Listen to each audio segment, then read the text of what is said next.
Hi everyone, and welcome back to Parklife at Home. This is another Together Tuesday series, and today I'm really excited. We're joined by Milo. Milo uses they, them pronouns and is an exercise scientist and also a Parklife facilitator. So today we're just going to be talking about Milo's life and how they've been managing during lockdown, why they signed up for Parklife, and hopefully filling your Tuesday with something interesting to maybe break up your day, go for a bit of a walk, but also really to find connection in times when perhaps we can't go out and hang out with our friends how we normally would. And also queer connection, which I think is a really special thing that I definitely get a lot out of these sessions. So welcome if you're tuning in. Milo, welcome. Thanks for joining us today. Thanks for having me. You're very welcome. So yeah, let's kick things off. Why don't you sort of give everyone a bit of a rundown perhaps of yourself and maybe your kind of relationship to sport? Yeah. So I'm Milo and I use they, them pronouns, as you've already said. I guess I'm an exercise scientist. I've just finished my degree at Victoria University, and I like to be really involved within the queer community and the sport side of things. So I think my experience with sport, I've always been involved in sport just in any way that I can since a very young age. My parents were signing me up for all the different sports, so I got to have a bit of a go at everything, which I really, really think was an awesome chance that I got. In high school, it starts to get to the point where sport becomes a bit more of a social. There's a social kind of lines that are a bit odd sometimes.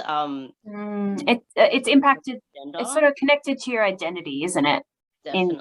When we start to value, I guess, those peer friendships more, and I don't know about you, but you notice that gender divide within sports, even from a young age. But it's a bit more under 12s. You know, the guidelines are still to let all genders just participate in fun runs and sport and soccer and all those sorts of things. Did you find yourself decreasing the amount of sport you were doing in high school, or were you still able to participate? I still participated a lot in sport during high school, but I sort of seen as a bit odd one out kind of thing, and I didn't really fit in with the girls and I didn't really fit in with the guys, and so it was kind of a challenging time. I had a best friend that I used to play a lot of sport with together, and we just, during our lunchtimes, we'd just play sport in the park, and it was really good, but a lot of people thought it was really odd. You weren't following the social script of playing, this is what the boys are doing, this is what the girls are doing. They were probably a bit perplexed that, hang on a minute, you have to join one of these categories. Exactly. I'm glad that you had a friend to play with. Tell me, my school got into hacky sack at some point, which is extremely dorky, but it was very fun. Was there any particular sports that you two got into at the park? Honestly, we just changed from activity to activity. Definitely did a bit of hacky sack. We play around with the footy or the soccer ball. We got into a bit of ultimate frisbee at one point as well. So we just do anything we could get our hands on, basically. Oh, that's great. And so glad that you had a mate who was just, sounds like very similar vibes to you and just up for having a go and not kind of getting worried about what everyone else was doing. How important is it to have queer solidarity, to have friends, to have a connection to our community when we're engaged in sport, do you think? I think it's so important, honestly. Sport is a time to just you're just thinking about what you're doing and you're not worrying about everything else that's going around and happening in your life. And so it's such an important time for it to be an inclusive space and have people that you feel comfortable around and just have fun and not think too much. Because if you're not in a comfortable space, it can be definitely very challenging being in those environments that you're not comfortable in. Yeah. Yeah, absolutely. And I love what you say about your thinking brain stops. I was reading this book and it said something like you can't overanalyze your way out of a bad mood. And I was like, damn it, that's my strategy. I like to think it to death.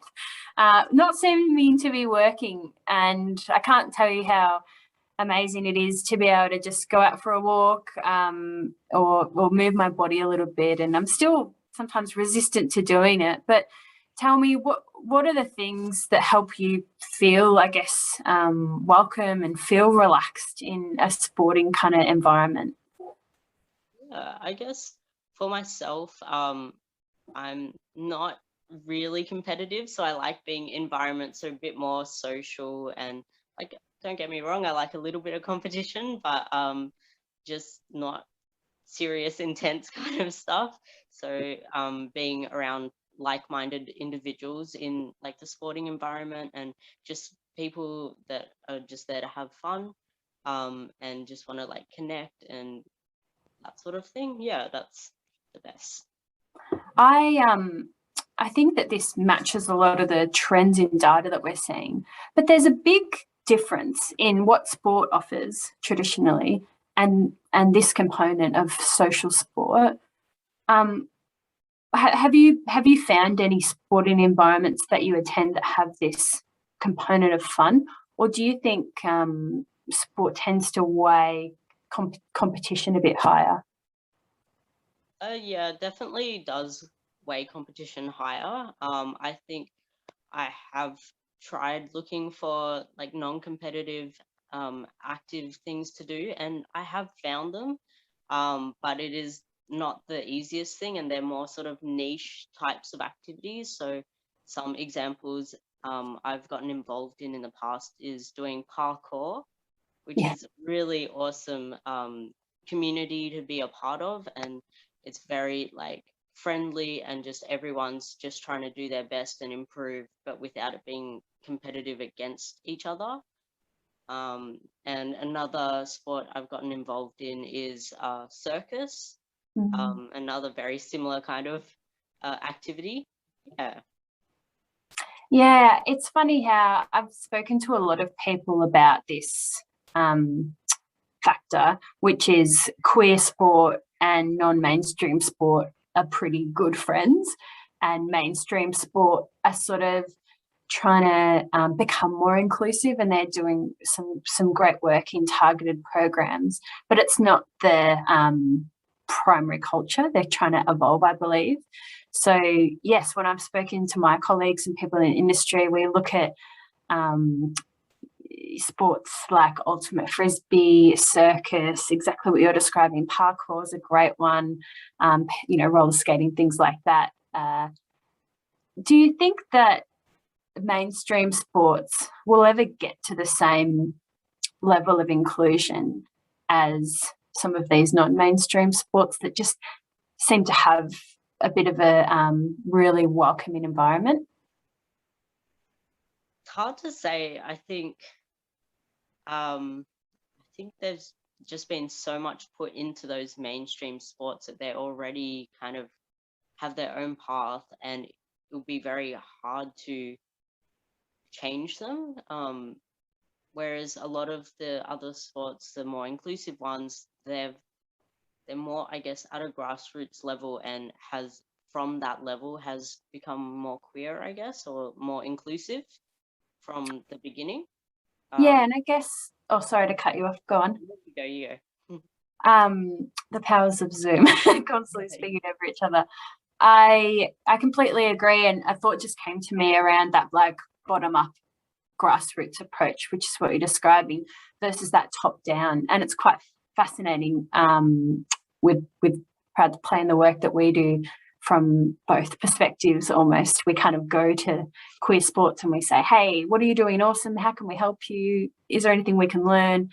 We go to traditional sports and we say, hey, let's look at your policies and procedures, and here are some suggestions in how you can embed inclusion within your sport. So it is a tricky question, so thank you for answering it honestly, and I do feel as though there is progress being made, and hopefully one of those avenues for progress is our Parklife program, which you're a fantastic facilitator for. I think we did one session together over the past 6 months, which was a pretty great session. Tell me a little bit about sort of why you signed up, and maybe for people that don't know, what the kind of premise of the program is. Yeah, so I guess like what I've been talking about just before, I really love Parklife because it is a social activity that's not based on like competitiveness, and so it's just a weekly catch up in a different location around Melbourne, in the parks around Melbourne, and we've got soccer and cricket are the main activities, and just doing a bunch of like social games and activities around that. Yeah, so I got involved because, one, why wouldn't I? That just sounds like the best thing. And I thought, because I heard of it, I was like, if I'm not going to be facilitating, I'm going to be there anyway, so I might as well facilitate.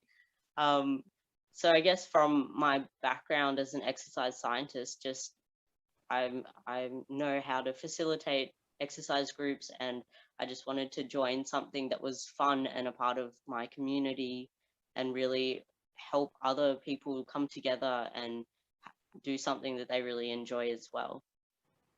Yeah, it's a pretty fun concept, isn't it? I have to admit, when the project sort of landed on my desk, I was like, cool, this sounds kind of fun. So it's been just so fantastic to meet really incredible facilitators like yourself who have so many skills they can bring to the table. And it really feels like a mutual aid kind of environment where everyone comes with something great and we sort of all sort of mash it together. I was speaking to Linda last week from the Melbourne Frontrunners, who's also actually in your same facilitator group. And they were saying that there's this energy that comes from being around other queer people that can help not relax, but it's this feeling of camaraderie without even having to speak about it. Is that a feeling that you share as well when attending sort of queer events or queer sporting events like this? Yeah, I definitely would agree with that. I think some sense of like community, and you feel like a confidence and I guess non-judgment from other people, and that like I guess helps you relax. Yeah. Because being a non-binary person, I can imagine that you want to be in spaces where you can be non-binary, you can introduce your pronouns, and people are going to be like, cool, these are my pronouns. Is there something about being in a space where you don't have to potentially, I guess, educate others to some degree, but people kind of get it? Definitely.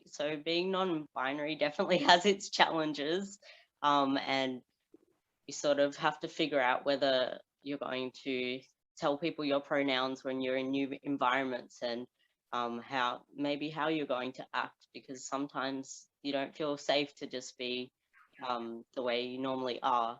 So being in a queer space, you know that it's going to be safe automatically. Yeah. We're releasing an allyship module soon, Milo, as part of Proud to Play, where we talk to people from the straight community and, you know, allies of the LGBTIQ community about how to support us, how to be good humans, how to play sport with us, how to hang out with us, how to send us an email. And I was wondering if you had any advice, being a non-binary person moving through the world or moving through sporting circles. What would make things great for you? What would help you leave or feel included from a sporting interaction? Yeah. I think it's a challenging one. I think one thing is like people educating themselves really helps. Like it doesn't even have to be like know everything about the community and any of that. It's just that willingness to try and educate yourself.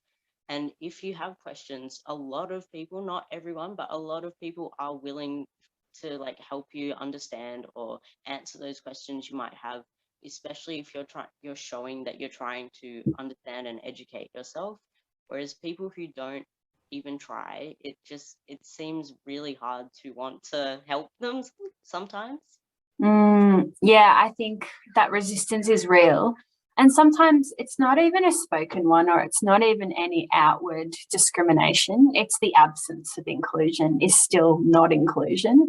And I don't know if you felt that. It sounds like what you're saying earlier is scanning every environment that you enter, every door you walk into. Is this a place I can be my authentic self or not?